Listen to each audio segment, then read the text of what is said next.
श्रीमद्भागवत षष्ठ स्कंद 15 अध्याय। मैं भक्त करूँ आज आपको चित्रकेतु को अंगिरा नारद जी का उपदेश सुनाना। यह कथा आपको कहूँगा, आप इसको ध्यानपूर्वक सुनिए और इस चैनल को लाइक करें, सब्सक्राइब जरूर करें। श्री सुखदेव जी कहते हैं, परीक्षित राजा चित्रकेतु शोकग्रस्त होकर मुर्दे के समान अपने मृत पुत्र के पास ही पड़े हुए थे। अब महर्षि अंगिरा देवर्षि नारद उन्हें सुंदर सुंदर युक्तियों से समझाने लगे। उन्होंने कहा, राजन, जिसके लिए तुम इतना शोक कर रहे हो वह बालक इस जन्म और पहले के जन्म में तुम्हारा कौन था? उसके तुम कौन थे? और अगले जन्म में भी उसके साथ तुम्हारा क्या संबंध रहेगा? जैसे जल के बेग से बालू के कण एक दूसरे से जुड़ते और बिछोड़ते रहते हैं, वैसे समय के प्रभाव में प्राणियों का भी मिलन और बिछोड़ होता रहता है। राजन, जैसे कुछ बीजों से दूसरे बीज उत्पन्न होते और नष्ट हो जाते हैं, वैसे भगवान की माया से प्रेरित होकर प्राणियों से अन्य प्राणी उत्पन्न होते और नष्ट हो जाते हैं। राजन, हम तुम और हम लोगों के साथ इस जगत में जितने भी चराचर प्राणी वर्तमान हैं, वे सब अपने जन्म के पहले नहीं थे और मृत्यु के पश्चात भी नहीं रहेंगे। इससे सिद्ध है कि इस समय भी उनका अस्तित्व नहीं है, क्योंकि सत्य वस्तु तो सब समय एक सी ही रहती है।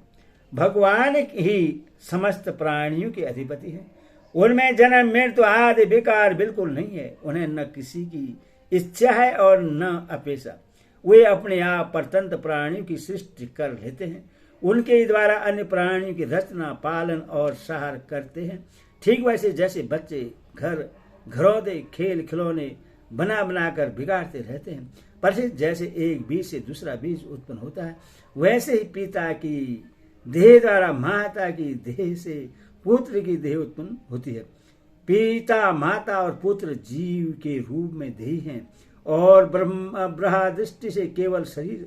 उन्हें देही जीव घट आदि कार्यों में पृथ्वी के समान नित्य है। राजन, जैसे एक ही मृत्तिका रूप वस्तु में घट तत्व आदि जाति और घट आदि व्यक्तियों का विभाग केवल कल्पना मात्र है, उसी प्रकार यह देही और देह का विभाग भी अनादि और अविद्या कल्पित है। श्री सुखदेव जी कहते हैं, राजन, जब महर्षि अंगिरा और देवर्षि नारद ने इस प्रकार राजा चित्रकेतु को समझाया बुझाया, तब उन्होंने कुछ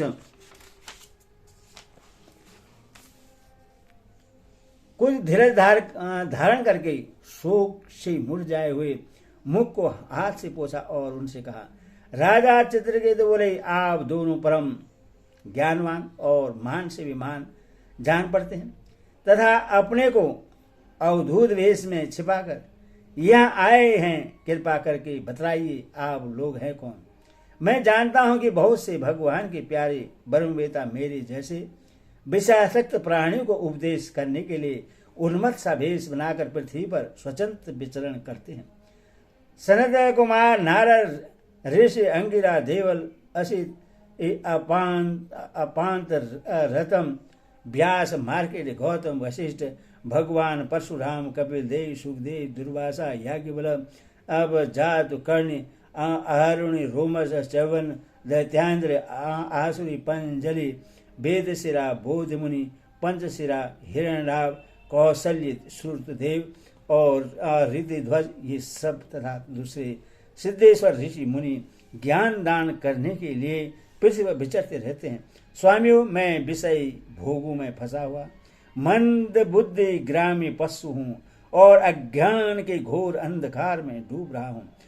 आप लोग मुझे ज्ञान की ज्योति से प्रकाश के केंद्र में लाइए। महर्षि अंगिरा ने कहा, राजन, जिस प्रकार तुम पुत्र के लिए बहुत लालायित थे, तब मैंने ही तुम्हें पुत्र दिया था। मैं अंगिरा हूँ। ये जो तुम्हारे सामने खड़े हैं स्वयं ब्रह्मा जी के पुत्र सर्वसमर्थ देवर्षि नारद हैं। जब हम लोगों ने देखा कि तुम पुत्र शोक के कारण बहुत ही घने अज्ञान अंधकार में डूब रहे हो, तब सोचा कि तुम भगवान के भक्त हो, शोक करने योग्य नहीं हो, अथवा तुम पर अनुग्रह करने के लिए ही हम दोनों यहाँ आए हैं। राजन, सच्ची बात तो यह है कि जो भगवान और ब्राह्मणों का भक्त है उसे किसी अवस्था में शोक नहीं करना चाहिए। जिस समय पहल में तुम्हारे घर आया था उसी समय मैं तुम्हें परम ज्ञान का उपदेश देता, परंतु मैंने देखा कि अभी तो तुम्हारे हृदय में पुत्र की उत्कंठ लालसा है, इसीलिए उस समय तुम्हें ज्ञान न देकर मैंने पुत्र ही दिया। अब तुम स्वयं अनुभव कर रहे हो कि पुत्रवानों को कितना दुख होता है। यही बात स्त्री, घर, धन, विविध प्रकार के ऐश्वर्य, संपत्तियां, शब्द, रस, रूप, रस आदि विषय, राज्य, वैभव, पृथ्वी, राज्य, सेना, खजाना, सेवा, अमात्य, सगे संबंधी, इष्ट मित्र सबके लिए, क्योंकि वे सब के सब अनित्य हैं। सुरसेन, अतएव ये सभी शोक, मोह, भय और दुखों के कारण हैं। मन के खेल खिलौने हैं, सर्वदा कल्पित और मिथ्या हैं, क्योंकि ये न होने पर भी दिखाई पड़ रहे हैं। यही कारण है कि ये एक क्षण दिखने पर भी दूसरे क्षण लुप्त हो जाते हैं। ये गर्दभ नगर, स्वप्न, जादू और मनोरथ की वस्तुओं के समान सर्वदा असत्य है। जो लोग कर्म वासनाओं से प्रेरित होकर विषयों का चिंतन करते रहते हैं उन्हीं का मन अनेक प्रकार के कर्मों की सृष्टि करता है। जीवात्मा का यह देह जो पंचभूत, ज्ञानेन्द्रिय और कर्मेंद्रियों का सगात है, जीव को विविध प्रकार के कलेश और संताप देने वाली कही जाती है। इसीलिए तुम अपने मन को विषय में भटकने से रोककर शांत करो, स्वस्थ रहो और फिर उस मन के द्वारा अपने वास्तविक स्वरूप का विचार करो तथा इस देह भर्म में नित्य तत्व की बुद्धि छोड़कर परम शांति स्वरूप परमात्मा में स्थित हो जाओ। देवसी नारायण ने कहा, राजन, तुम एकाग्रचित से मुझसे यह मंत्रोपनिषद ग्रहण करो। इससे धारण करने से 7 रात में तुम्हें भगवान शंकरषण का दर्शन होगा। नरेंद्र प्राचीन काल में भगवान शंकर आदि के श्री शंकरषण देव के ही चरण कमलों का आश्रय लिया था। इससे उन्हें दैत भर्म का परित्याग कर दिया और उनकी उस महिमा को प्राप्त हुए जिससे बढ़कर तो कोई है ही नहीं, समान भी नहीं है। तुम भी बहुत शीघ्र ही भगवान के उसी परम पद को प्राप्त कर लोगे। हरि ओम।